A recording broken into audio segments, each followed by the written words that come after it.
طيبة من هنا من أسوار ملعب سانتياغو برنابيو الحزين بطبيعة الحال، ولو أن هناك مجموعة كبيرة من أنصار برشلونة الذين أتوا لمناصرة الفريق وخرجوا بالنقاط. معي إخوة من المغرب، من الجزائر، وأيضا من سلطنة عمان.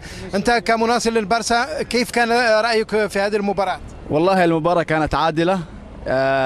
برشلونة يعني طبعا رجع من خسارة، وكان المعنويات في البداية كانت شوية نازلة، بس رجع في المباراة وفزنا. وأهم حاجة إنه نسمع كلمة ميسي ميسي. هذه الروح الرياضية، ولو أن هناك أيضا مناصري الريال الذين في اعتقادي لم يكن لهم أي مشكل للاعتراف بالهزيمة.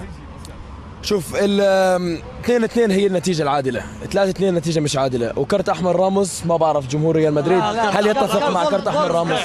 ظلم. جدال بطبيعة الحال لا زال قائما بين مناصري ريال مدريد، ولو أن هناك أخ يريد أن يعبر عن رأيه شو رأيك في الهزيمة؟ برأس أمي أعرف أن الحكم هو اللي باع المباراة، حكم المباراة خاين.